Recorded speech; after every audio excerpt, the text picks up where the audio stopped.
kalbėsiu apie vaikus ir jų įvertinimą. Ir didžiausia problema, kalbant apie įvertinimą, kad tai yra platus dalykas, o aš turiu tik 15 minučių. Ir yra tiek daug dalykų, kuriuos norėčiau papasakoti.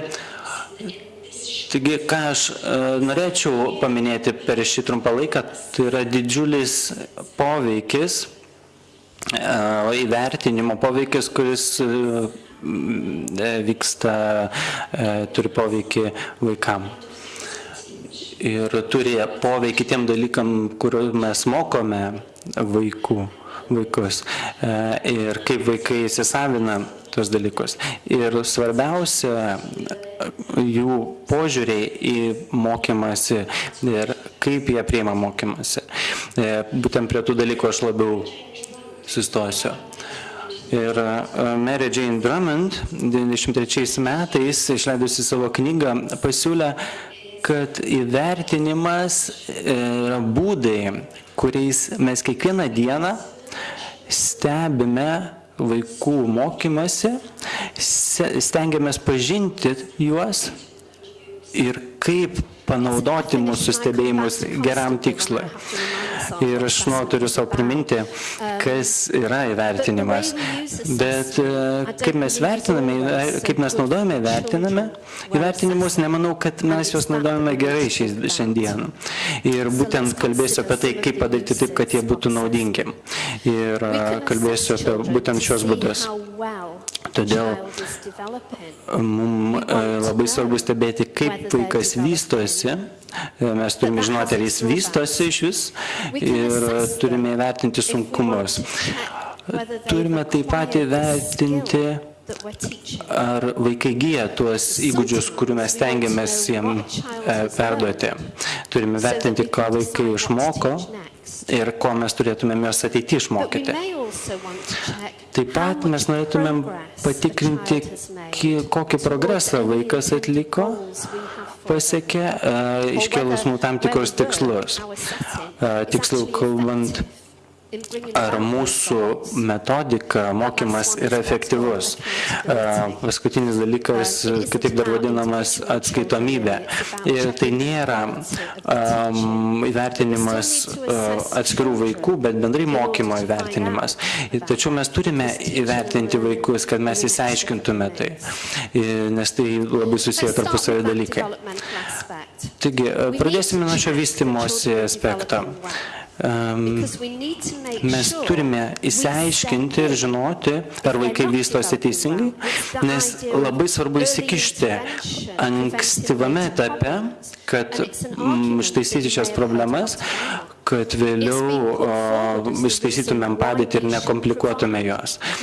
Ir turime įsiaiškinti, kodėl taip svarbu geros aukštos kokybės pateikti auklėjimą jau ankstyvame laikotarpyje ir kokį poveikį turi šie pokyčiai mūsų įnešti.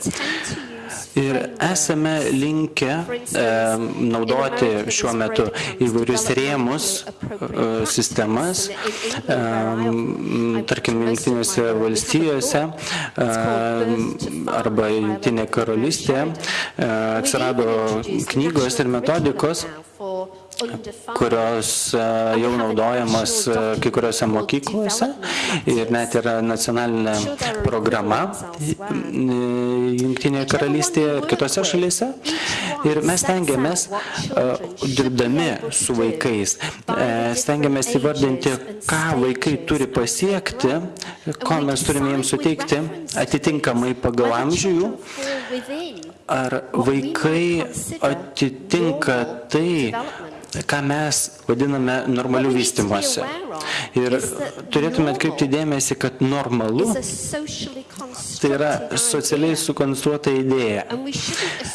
Ir mes neturėtume iš anksto manyti, kad tai, kas mums yra normalu, vystymėse, taip pat manoma ir kitose šalyse. Pavyzdžiui, Anglijoje mes manome, kad normalu yra tai, kad vaikai turėtų skaityti pradedant nuo 5 metų. Daugelį kitų šalių tai nėra normalu. Beje, labai nedaug yra šalių pasaulyje, kur tai yra laikoma normaliu dalyku. Taigi, kritikuojant šį vystymosi modelį, Bredekemso knygoje atitinkamos vystymosi praktikos, jis kritikuoja vertinimą, jeigu vaikai iškrenta iš šitų normų ir suteikiamos tam tikros etiketės jam. Jeigu mes atpažįstame vaikų elgesį kažką tai nenormalaus arba įvertinimuose, atitinkamai pagal tam tikrus kriterijus, mes juos priskiriame kaip nenormalius. Ir jei vaikas iškrenta iš tų normų ir netitinka tikslus iškeltus, tai vaikas tiesiog tampa nenormaliu ir tai suteikia negatyvius įspūdžius vaikui. Ir tai nereiškia, kad kažkas yra neteisus šioje situacijoje. Ir dar blogesnė variantas atvejais, kai suteikamos tam tikros etiketės vaikam. Ir turėtumėm surasti žymiai geresnius kelius, kaip dirbti su vaikais. Mes turime surasti kelius, kaip vertinti vystymąsi vaikų, nesuteikiant neigiamo atspalvio, atsižvelgiant į individualumus vaikų. Ir turime įvertinti vystymąsi be jokių stigmų suteikimų, etikečių klijavimų ir turime įvertinti vaikus atsižvelgiant į jų skirtumus, bet ne išmetant juos iš sistemos. Taigi, kalbant apie vystymosi vertinimą, reikėtų pakalbėti apie mokymosi proceso vertinimą. Mes turėtumėm tikrinti, kas vyksta mūsų mokyklose, nes tai yra mūsų darbas mokyti ir mes turime prisimti atsakomybę, kaip vystosi mūsų vaikai. Ir labai svarbu, kaip mes įvertiname, ko vaikai išmoksta, kaip jie vystosi, nes jeigu mes atsisakome to vertinti, tarkim, naudojant tam tikrus kriterijus ir sąrašą kriterijų, kurios turi atitikti, ir ko vaikai turėtų mokytis, mes rizikuojame apriboti jų mokymąsi, nes mes galvojame tik tai apie tai, kas yra tame sąraše kriterijų.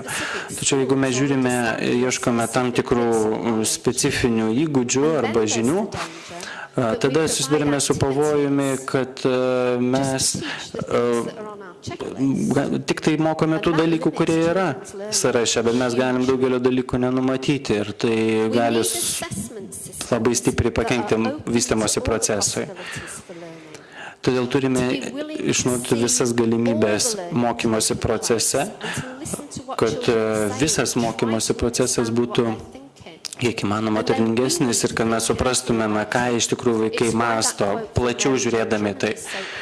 Ir todėl ši sistema, šis požiūris ir įgauna galią ir mes turėtumėm suprasti, kad tas vertinimas turėtų būti mokymosi procesui, bet ne tiesiog tam vertinant procesą, būtent vertinimo procesui ir mokymuisi.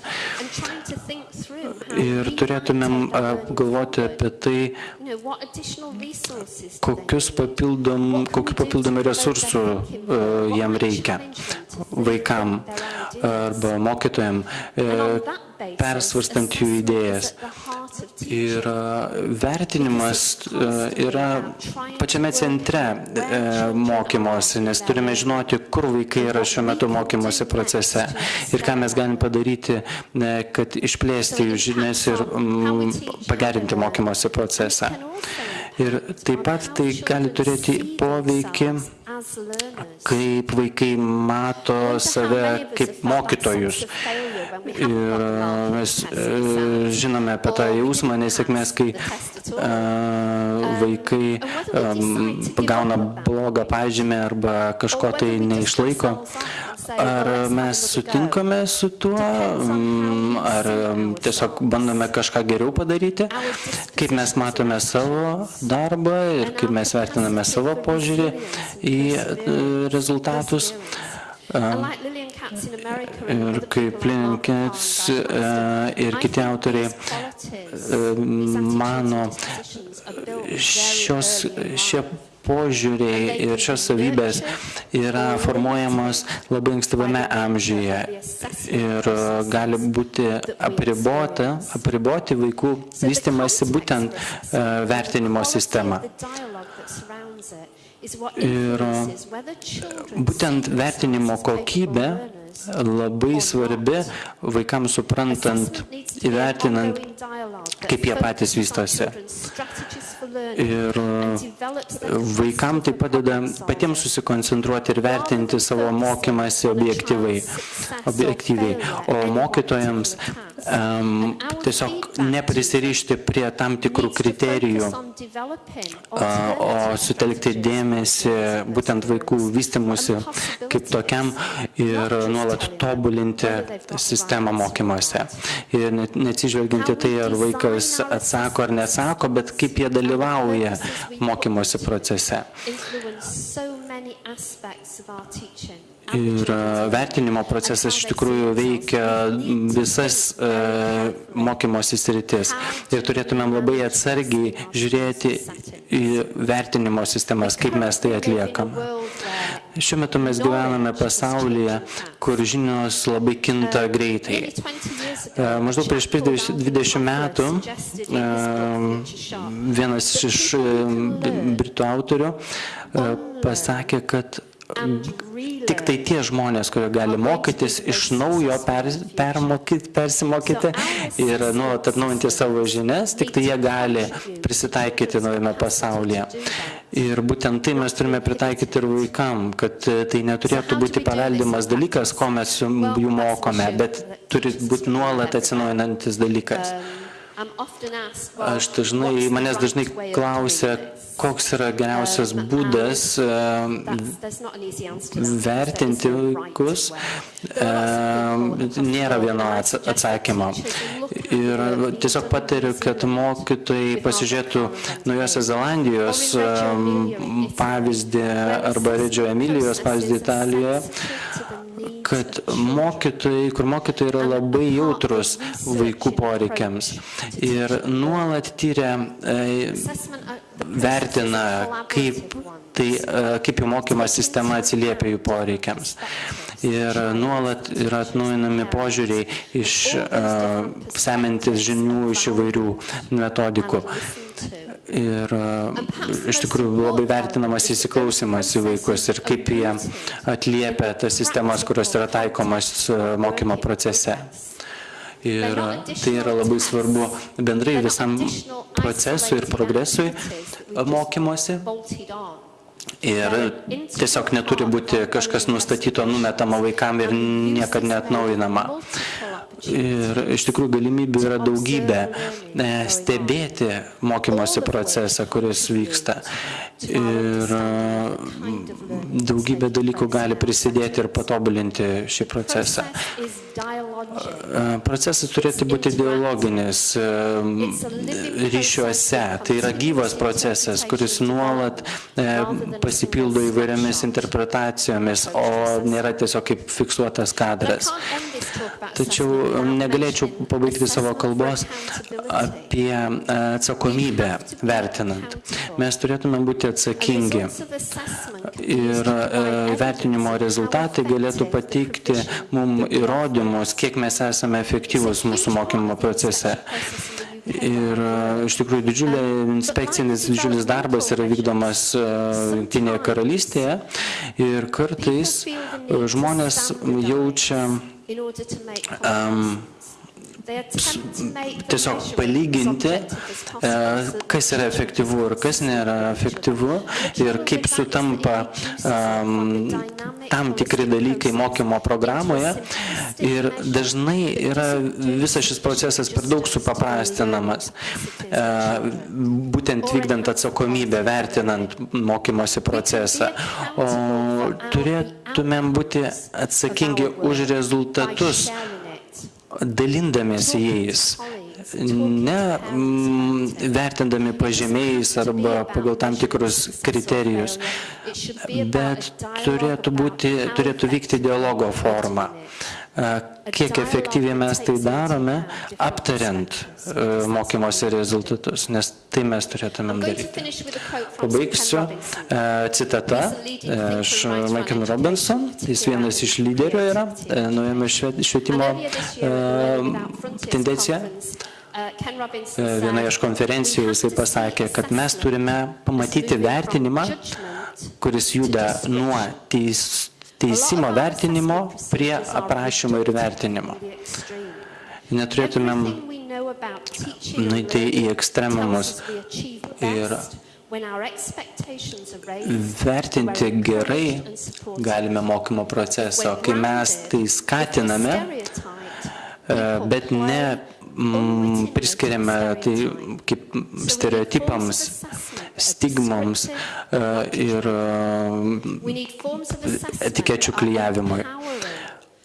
Mes turėtume vertinti tai procesą mokymosi, kad tai įgalintų vaikus veikti aktyviau, o ne apriboti juos ir atskirti. Jeigu mes taip elgsimės, manau, kad būsime žymiai profesionalesni, vertinant mūsų mokymo procesą, ko mes išmokome vaikų ir ko mes galėtumėm išmokyti jų.